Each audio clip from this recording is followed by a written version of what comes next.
শ্ৰীমন্ত শংকৰ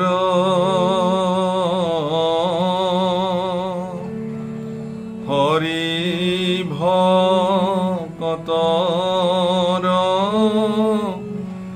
জানা যেন কল্প তৰু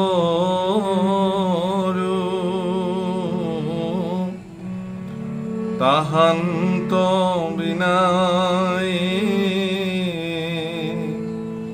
নাহি নাহি নাহি আমাৰ পৰম গুৰু ৰাম আমাৰ পৰম গুৰু।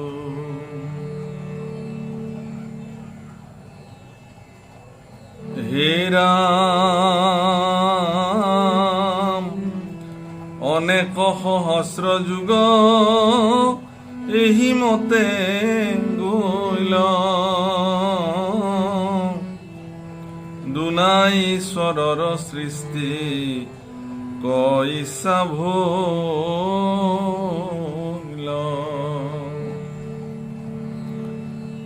আৰ একেশ্বৰে আছো আমি আদি নিৰঞ্জন সৃষ্টি নাহি আমাক যে নকৰে শোভন আৰ 14 ভুবন উদৰতে দিলো ঠাই প্ৰকৃতি মহামায়া গৰ্ভতে সোমাই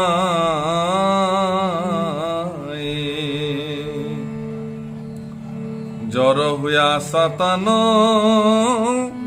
নাহি কে চেতন আমি মাত্ৰ চৈতন্য পুৰুষ নিৰঞ্জন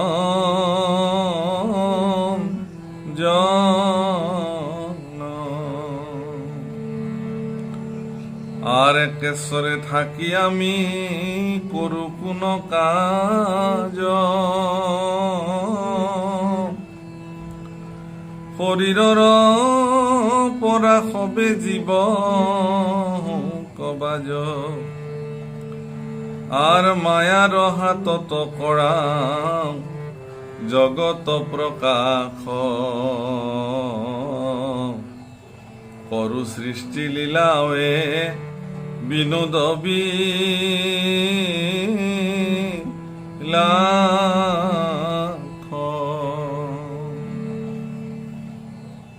বাপসকল আইসকল আপোনাক সব কুশলে আছে মংগলে আছে। আপোনাক খবৰ সকলোৰে প্ৰতি সশ্ৰদ্ধ প্ৰণিপাত আমি নিবেদন কৰিলোঁ। আপোনাক খবৰ কুশল মংগল কামনা কৰিলোঁ আৰু ভাগৱতৰ আমাৰ এই বিশেষ ধাৰাবাহিক অনুষ্ঠানলৈকে আপোনাক সকলোকে বিনম্ৰতাৰে স্বাগতম নিবেদন কৰিলোঁ।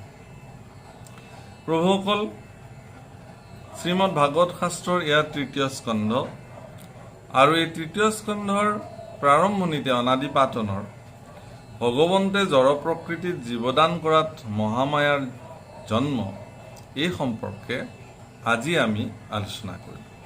ইয়াৰ আগৰ ভিডিঅ'ত আমি প্ৰলয় সম্পৰ্কে জানিছিলোঁ আৰু অন্তত আমি সিদ্ধান্ত পাইছিলোঁ যে প্ৰলয়ৰ অন্তত 14 ভুৱন প্ৰমুখে সমস্ত জীৱসমূহকে লৈ প্ৰভু ভগৱন্তই নিজৰ উদৰতে সেইসমূহক স্থান দি জড় হিচাপে ৰাখি একেশ্বৰে তেওঁ যোগ নিদ্ৰা চলে শয়ন কৰি থাকে। এনেধৰণে অনেক সহস্ৰ যুগ গুচি গ'ল। কিমান গ'ল কোনেও ক'ব নোৱাৰে। মই আগৰ ভিডিঅ'টো কৈছোঁ যে তাৰ হিচাপ আজিলৈকে নাই আৰু এই হিচাপ কোনেও দিব নোৱাৰে। ইয়াত লিখিছে শাস্ত্ৰত অনেক সহস্ৰ যুগ এহিমতে গৈল দুনাই ঈশ্বৰৰ সৃষ্টিকৈ ইচ্ছা ভইল তেওঁৰ পুনৰ আৰু সৃষ্টি কৰিবলৈ মন একেশ্বৰে আছো আমি আদি নিৰঞ্জন তেওঁ আদি নিৰঞ্জন তেওঁ অকলে আছে। সৃষ্টি নহ'লে তেওঁ শোভা নকৰে এই কথা তেওঁ অনুভৱ কৰিলে 14 ভুৱন তেওঁ উদৰতে ঠাই দিছে। মহামায়া প্ৰকৃতি প্ৰমুখে গৰ্ভতে এতিয়াও জড় হৈ আছে। গতিকে এই বুলি ভাবি তেওঁৰ মন গ'ল সৃষ্টি কৰিবৰ কাৰণে, আৰু শৰীৰৰ পৰা সকলো বাজ হওক বুলি ক'লে, আৰু সকলোবোৰ বাজ হৈ ওলাই আহিলে। আৰু মায়াৰ হাততে এই সমস্ত সৃষ্টিক পুনৰ সৃষ্টি কৰি চলাওঁ বুলি তেওঁ ইচ্ছা কৰিলে। হে ৰাম এহি বুলি মেলি পদ্ম নয়নয়নন্তে, ও মায়া কক তাক্ষে চাহিলন্ত ভগৱন্তে। আৰু এই বুলি তেওঁৰ পদ্মসম তেওঁৰ নয়ন চকুজুৰি মায়াৰ ফালে কটাক্ষ দৃষ্টি, মানে কেৰাহীকে চাইছে, পূৰ্ণ দৃষ্টিও দিয়া নাই, কেৰাহীকে তেওঁ মায়াৰ ফালে দৃষ্টি দিলে। হে ৰাম জড় প্ৰকৃতিত কৰিল অন্ত জীৱ দান, অষ্টগুণ তেজ 16 গুণ ভৈল প্ৰাণ, সৃষ্টি কৰিবা কৈশ্বৰৰ ইচ্ছা কাজ, পুৰুষৰ পৰা মহা মায়া ভৈলা বাজ। আৰু এই বুলি ভাবাৰ লগে লগে মায়াৰ প্ৰতি কটাক্ষ দৃষ্টি দি তাতে সমস্ত জড় প্ৰকৃতিত তেওঁ জীৱদান কৰিলে। অষ্টগুণ তেজ 16 গুণ, মানে তেজৰ 16 গুণ ইত্যাদি তেওঁ সকলো তাত প্ৰদান কৰিলে। আৰু ঈশ্বৰ পুৰুষৰ উদৰৰ পৰা সমস্ত সকল বাহিৰলৈ ওলাই আহিলে, মায়া প্ৰমুখ্যে সকলোবিলাক। হে ৰাম অনাদি ৰূপিণী ঈশ্বৰৰ অৰ্ধকাই, ব্যক্ত ভৈলা মহামায়া সৃষ্টি ক উপায়। অনাদি ৰূপিণী ঈশ্বৰৰ অৰ্ধকায়, মহামায়াক কিন্তু ঈশ্বৰৰ অৰ্ধকায় বুলি ক'লে ভাগৱতত। আৰু তেওঁ সৃষ্টি কৰিবৰ কাৰণে কি উপায় কৰি সৃষ্টি তেওঁ চলাব, কেনেকৈ তেওঁ পুনৰ সৃষ্টি কাৰ্যত ভগৱন্তৰ লগত সহযোগী হ'ব, তাৰ কাৰণে তেওঁ উপায় চিন্তিবলৈ আৰম্ভ কৰিলে। আৰু পৰমা সুন্দৰী দেৱী দিব্য নাৰী বেশ, ও কটাক্ষতে মোহ যাই জগত নিশেষ, ৰাম কেউৰ কংকন ৰত্নময় হেমহাৰ, কীৰ্তি কুণ্ডলে আতি কৰে জাতিস্কাৰ, ৰুণু জুনু কৰিবা যে পাও তনু পুৰ, ৰূপ দেখি মদনৰু দৰ্প। অতিশয় সুন্দৰী মায়া, মহামায়া দেখিবলৈ বহুত সুন্দৰী, বিভিন্ন অলংকাৰ হেমহাৰেৰে তেওঁ ৰঞ্জিত হৈ আছে, আৰু কিৰীতি আদি জাতিস্কাৰ হৈ আছে, দেখিবলৈ অতি সুন্দৰ, যাক দেখিলে মদনৰ কামদেৱৰো দৰ্প চূৰ্ণ হৈ যায়। কামদেৱকে ধুনীয়া বুলি কোৱা হয়, কিন্তু সেই কামদেৱৰো দৰ্প চূৰ্ণ হৈ যায় মহামায়া ৰূপ দেখিলে। চাহন যায় যে দেৱীৰ মহাজ্যোতি, কৌটিয়ে ক সখী সম প্ৰকাশে প্ৰকৃতি, প্ৰণিপাতে পুৰুষক কৰিলা সেৱলি, আগতে বিনাৱে মায়া কৰি কৃতাঞ্জলি।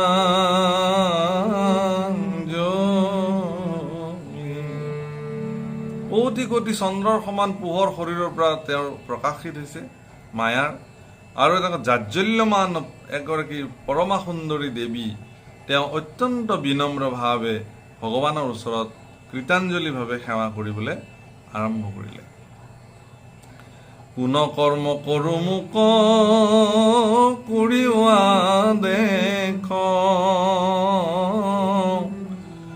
হেন শুনি হাসি সম্বোধিলা ঋষিকেশ।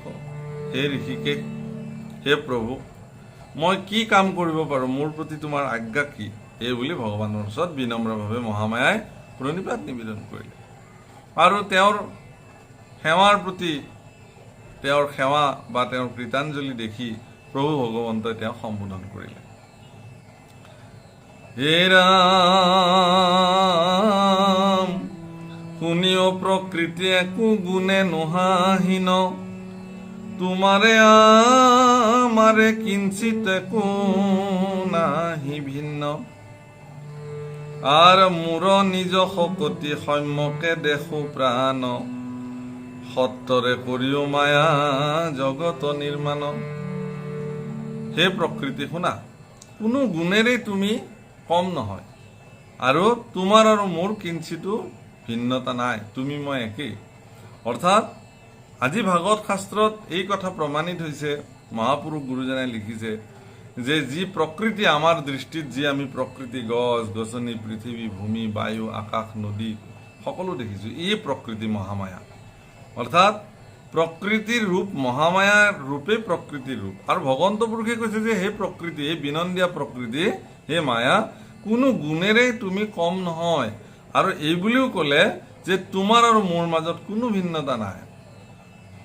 সেইকাৰণে আমাৰ খুব ধুনীয়াকে মানে গায়, প্ৰকৃতি পুৰুষ দুয়ো নিয়ন্তা মাধৱ হে, প্ৰকৃতি পুৰুষ সমস্তৰে আত্মা হৰি পৰম বান্ধৱ, সমস্তৰে আত্মা হৰি পৰম বান্ধৱ হে, প্ৰকৃতি পুৰুষ দুয়ো নিয়ন্তা মাধৱ হে, প্ৰকৃতি পুৰুষ। গতিকে হে প্ৰকৃতি, তোমাৰ আৰু মোৰ মাজত কোনো ভিন্নতা নাই। গতিকে তুমি তোমাৰ নিজৰ শক্তি সাম্যক দেখো প্ৰাণ, মোৰো নিজ শকতি সাম্যক দেখো প্ৰাণ, সত্তৰে কৰিও মায়া জগত নিৰ্মাণ। সাম্যক মানে ভাল, তুমি সত্তৰে এই জগতখন নিৰ্মাণ কৰা। হে ৰাম আৰ তোমাক জগাইলো আমি এহি অভিপ্ৰায়, ও জানিও ক ভালে তুমি মোৰ অৰ্ধকাই। আৰু সেইকাৰণে তোমাক মই জগালো, তোমাক মই জাগ্ৰত কৰিলো, যিহেতু তুমি মোৰ অৰ্ধকায়া, তুমি মোৰ আধা। হে ৰাম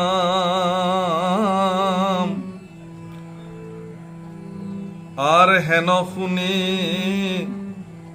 প্ৰকৃতি কৰিলা প্ৰণিপাত, সৃষ্টিৰ কাৰ্যক যত লাগিল তোমাত। ঈশ্বৰ কটাক্ষে দেৱী ভৈলা গৰ্ভৱতী, প্ৰকৃতিৰ পুত্ৰ ভৈলা মহত্বয় উৎপত্তি।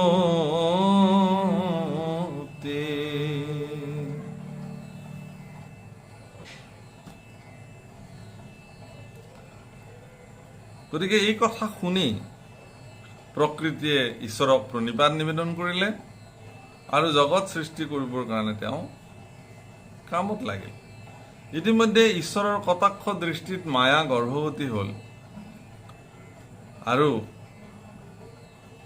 প্ৰকৃতিৰ পুত্ৰ হিচাপে প্ৰথম সন্তানটোৰ জন্ম হ'ল, তাৰ নাম মহত্ব।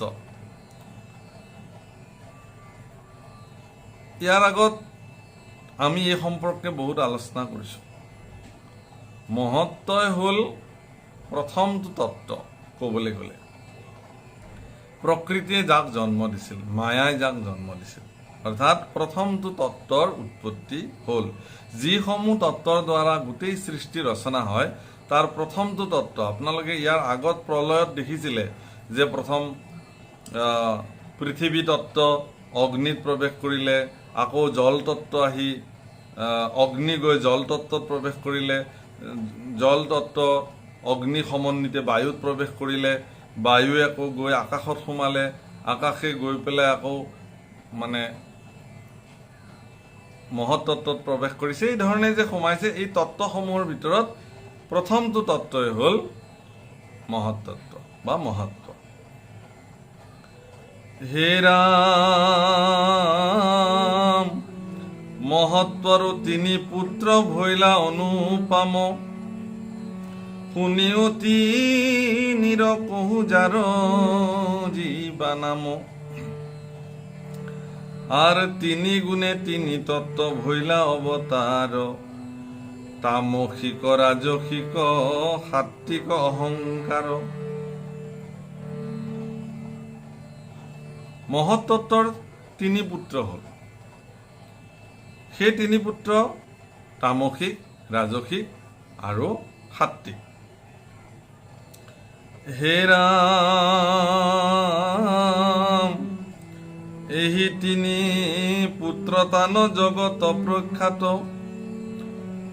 শুনাজাত হন্তে জীৱা সৃষ্টি ভৈলা জাত। আৰু এই তিনি পুত্ৰ জগতত প্ৰখ্যাত। মহত্তত্বৰ প্ৰকৃতিয়ে মহত্তত্বক জন্ম দিলে। মহত্তত্বৰ পৰা তিনি ত্ৰিগুণাত্মকৰ সৃষ্টি হ'ল, সত্য, ৰজ আৰু তম।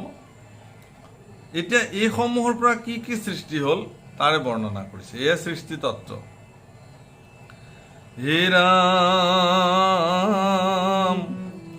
তামসত হন্তে শব্দ গুণৰ প্ৰকাশ, শবদৰো পুত্ৰ ভৈলা নামত আকাশ। তামস পুত্ৰৰ পৰা শব্দৰ সৃষ্টি হ'ল, শব্দৰ পৰা আৰু আকাশ সৃষ্টি হ'ল। হে ৰাম আকাশত হন্তে পৰশৰ উৎপত্তি, পৰশৰ পুত্ৰ ভৈলা বায়ু মহামতী। আকাশৰ পৰা পুত্ৰ হ'ল পৰশ, যাক স্পৰ্শ তত্ত্ব বোলে। স্পৰ্শৰ পুত্ৰৰ নাম হ'ল বায়ু। আৰ বায়ু হন্তে ৰূপ নামে পুত্ৰ অৱতাৰ,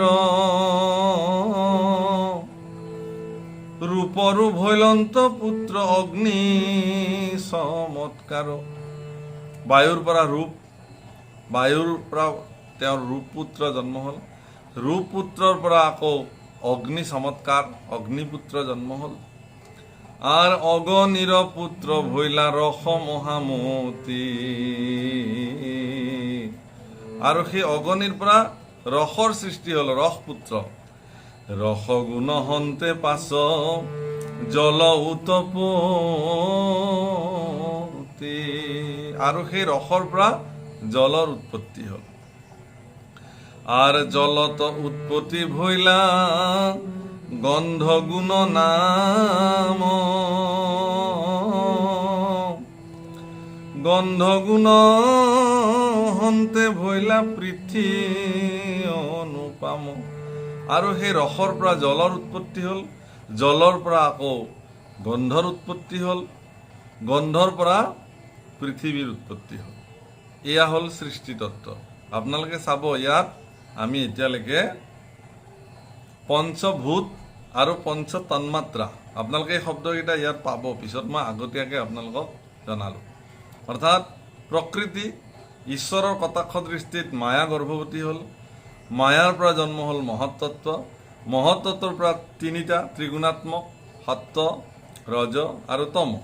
ইয়াৰে যি তম গুণ আছে, সেই তম গুণৰ পৰা প্ৰথমতে শব্দৰ সৃষ্টি হ'ল, শব্দৰ পৰা আকাশ সৃষ্টি হ'ল, আকাশৰ পৰা স্পৰ্শৰ সৃষ্টি হ'ল, স্পৰ্শৰ পৰা আকৌ বায়ুৰ সৃষ্টি হ'ল, বায়ুৰ পৰা ৰূপ সৃষ্টি হ'ল, ৰূপৰ পৰা অগ্নিৰ সৃষ্টি হ'ল, অগ্নিৰ পৰা ৰসৰ সৃষ্টি হ'ল, ৰসৰ পৰা জল সৃষ্টি হ'ল, আৰু জলৰ পৰা গন্ধ সৃষ্টি হ'ল, আৰু গন্ধৰ পৰা পৃথিৱী সৃষ্টি হ'ল। এয়া সৃষ্টিতত্ত্ব। এনেকৈ পৃথিৱী নিৰ্মাণ হয়। অৰ্থাৎ এই পঞ্চভূত আৰু পঞ্চ তন্মাত্ৰা, এই পঞ্চভূত পঞ্চ তন্মাত্ৰাৰ লগত পঞ্চ কৰ্মেন্দ্ৰিয়ৰ, পঞ্চ জ্ঞানেন্দ্ৰিয়ৰ সম্পৰ্ক আছে। আমাৰ নাক, কাণ, চকু, ছাল, জিভা, এই পাঁচটাক ইউ তত্ত্ব, ইয়াক আচলতে পঞ্চ ইন্দ্ৰিয় বোলে। ইয়াত যে তন্মাত্ৰা আমি পালো ৰূপ, ৰস, গন্ধ, শব্দ আৰু স্পৰ্শ। এই পাঁচটা তন্মাত্ৰা পাঁচটা কৰ্মেন্দ্ৰিয়ৰ লগত জ্ঞানেন্দ্ৰিয়ৰ লগত সম্পৰ্ক আছে। পাঁচটা জ্ঞানেন্দ্ৰিয়ৰ লগত, যেনে চকুৰ লগত ৰূপৰ সম্বন্ধ আছে, চকুৱে ৰূপ চায় কেনেকুৱা, কি কথা, কি বতৰা। আৰু শব্দ তন্মাত্ৰাৰ লগত কাণৰ সম্পৰ্ক আছে। গন্ধ তন্মাত্ৰাৰ লগত নাসিকাৰ সম্পৰ্ক আছে। ৰসৰ তন্মাত্ৰাৰ লগত জিভাৰ সম্পৰ্ক আছে। আৰু স্পৰ্শ নামৰ পৰশ নামৰ যিটো তন্মাত্ৰা তাৰ লগত ছালৰ সম্পৰ্ক আছে। এই ধৰণে আমাৰ গোটেই ই ব্ৰহ্মাণ্ড পৃথিৱী মানে জীৱ শৰীৰটো, অৰ্থাৎ মাতৃগৰ্ভত জীৱ এটা কেনেকে সৃষ্টি হয় ইয়াৰ সূত্ৰটো ভাগৱতত এই ধৰণে উল্লেখ কৰিছে।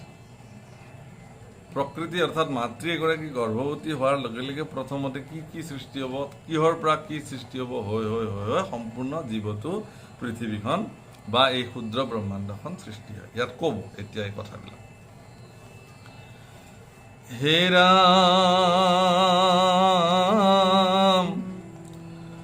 আৰ পঞ্চভূত পঞ্চগুণ কহিলু ব্যৱস্থা, এবে শুনা ৰাজসিক সাত্বিকৰ কথা। গতিকে তামসিক গুণৰ পৰা যি পঞ্চভূত আৰু পঞ্চগুণ, যাক তন্মাত্ৰা বুলি কয়, সেয়া সৃষ্টি হ'ল 10টা তত্ত্ব। এতিয়া বাকী থাকিল ত্ৰিগুণাত্মকৰ, বাকী থাকিল ৰাজসিক আৰু সাত্বিক। এতিয়া ৰাজসিকৰ পৰা কি সৃষ্টি হৈছে? আৰাজসত হন্তে দশন নৃয় ভৈলা জাত, ও দশৰ যে নাম ৰাজা শুনি সাক্ষাৎ। আৰু এই ৰাজসিক তত্ত্বৰ পৰা আমাৰ 10 ইন্দ্ৰিয়ৰ সৃষ্টি হৈছে। 10টা আমাৰ যি ইন্দ্ৰিয় আছে শৰীৰত, 10টা ইন্দ্ৰিয়, তাৰ নামবিলাক কৈছে। আৰ চক্ষু, কৰ্ণ, নাক, বাক্য, চৰ্ম, জিভা, হাত, পদ, গুজ্জ, লিংগ, এই 10ৰো প্ৰখ্যাত। এয়া আমি সকলোৱে জানো। নাক, কাণ, চকু, ছাল, জিভা, মানে পদ বা হস্ত, গুজ্জ, জিভা, লিংগ, এইবিলাক চব আছে। এইবোৰ 10 তত্ত্ব আমাৰ চবেই জানে। এয়া ৰাজস তত্ত্বৰ পৰা সৃষ্টি হৈছে। হে ৰাম আৰ এবে কহু শুনিওক সাত্বিকৰ কথা, যি দেৱ ভৈলা যি ইন্দ্ৰিয়ৰ অধিষ্ঠাতা, সৃষ্টি কথা কহু নকৰিবা আনচিত, ভিন্ন ভিন্ন কৰি কহু শুনা পৰীক্ষিত। এতিয়া বাকী থাকিল সাত্বিক তত্ত্ব। এতিয়া সাত্বিক তত্ত্বৰ পৰা দেৱতাসমূহৰ সৃষ্টি হৈছে। কোনবিলাক দেৱতা?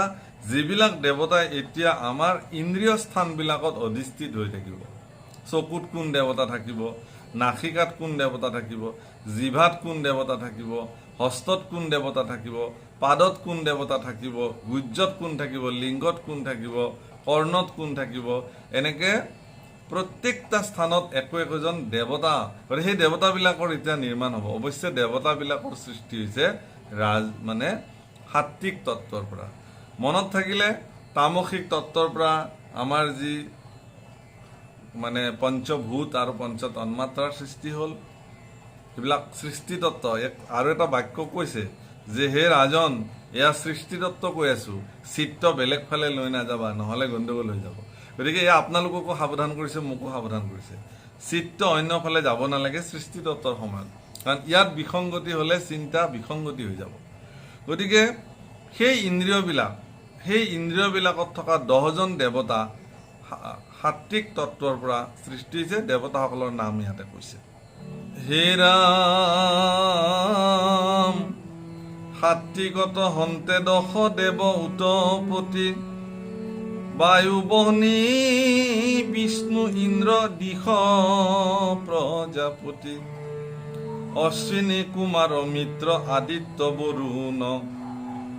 এহি অধিষ্ঠাতা দশ দেৱ সত্ত্বগুণ। এই 10জন দেৱতাৰ সৃষ্টি হ'ল। কোন কেইজন?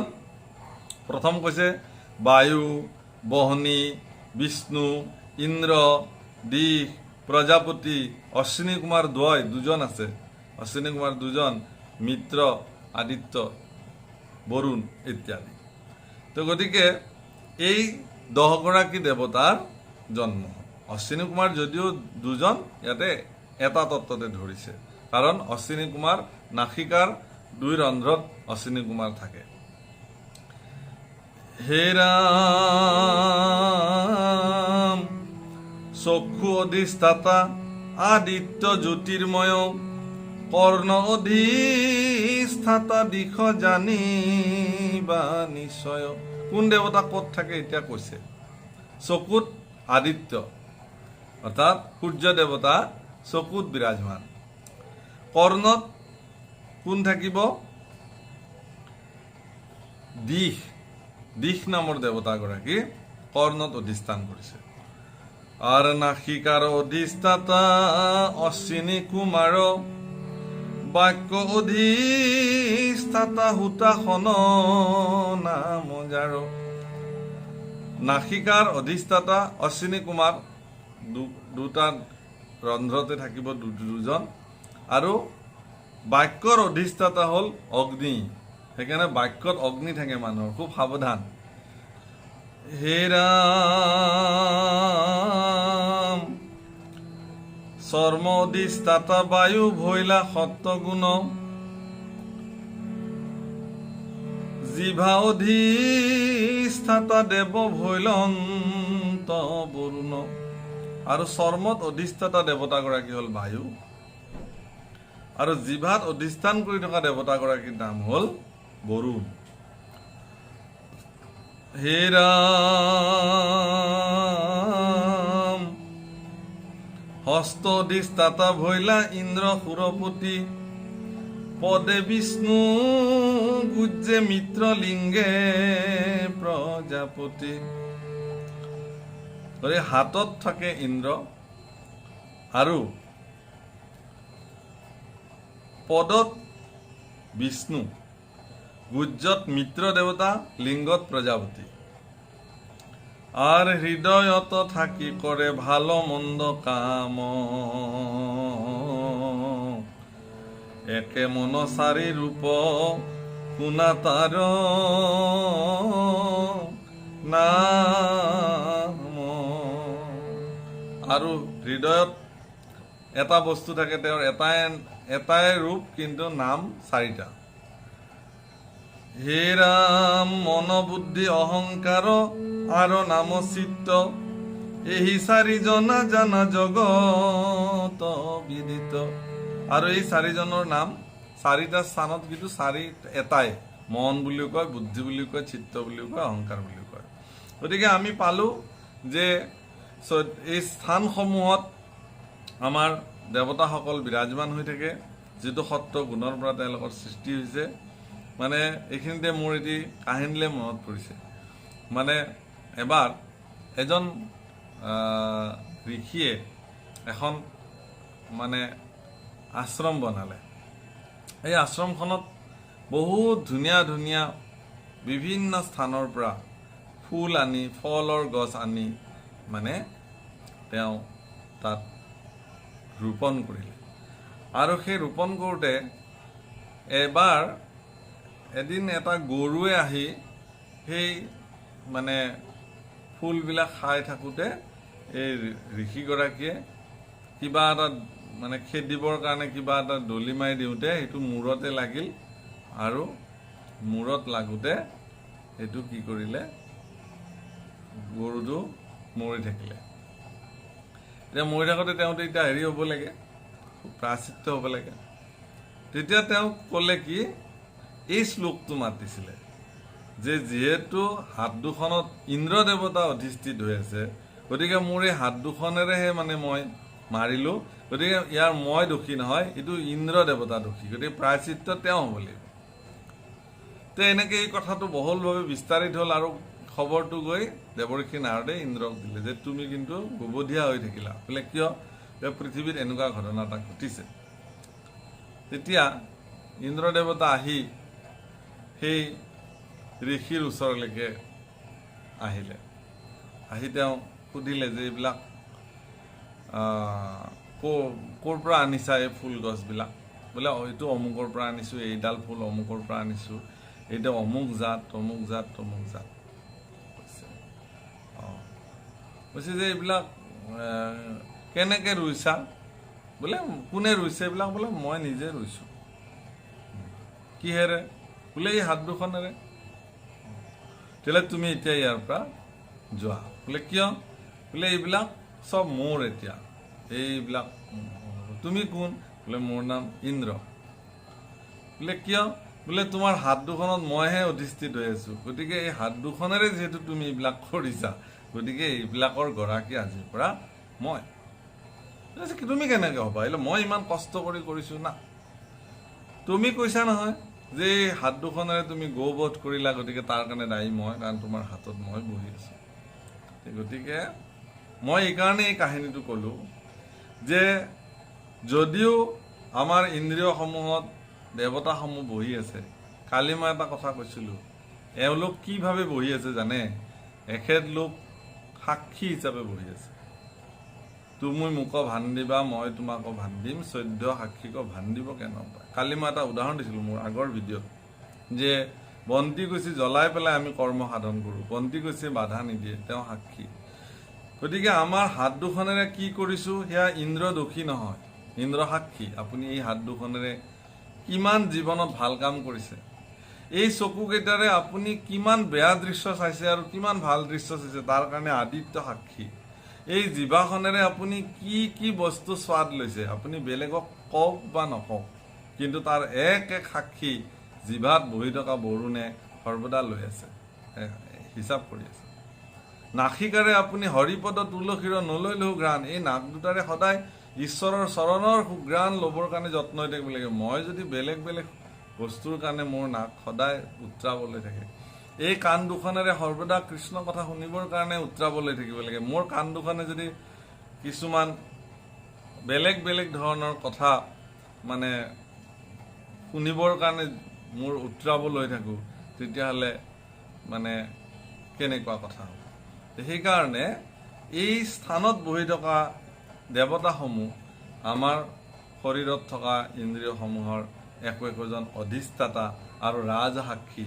গতিকে আপুনি জীৱনত কি কৰ্ম কৰিছে, এই সাক্ষীসমূহে, দশসাক্ষীয়ে আপোনাৰ খবৰ প্ৰত্যেকৰে, ইফালে মন বুদ্ধি চিত্ত অহংকাৰত তেওঁলোক মুঠ 14 জন, এই 14 জনে আপোনাৰ সকলো সাক্ষী লৈ আছে। সকলোক মিছা কথা ক'লেও নিজৰ মনক ক'ব নোৱাৰে, মনে সঁচাটোৱে কৈ থাকিব। আপুনি অমুক কৰিছেনে? বোলে নাই কৰা, কিন্তু ভিতৰৰ মনটোৱে কৈ আছে এইটোতো কৰা হৈছে। গতিকে মনক আপুনি মিছা ক'ব নোৱাৰে। যি কি নহওক, এয়া হ'ল সম্পূৰ্ণ এটা শাস্ত্ৰই দেখুৱাই দিয়া এইবোৰ সুন্দৰ সুন্দৰ কথা, সৃষ্টিতত্ত্ব। এতিয়া সমস্ত ইন্দ্ৰিয়সমূহ পৰিচালিত হয় এটা বিশেষ তত্ত্বৰ দ্বাৰা, নহ'লে এইবোৰ চলিব নোৱাৰে। সমস্ত বেলেগ এটা তত্ত্বৰ দ্বাৰা।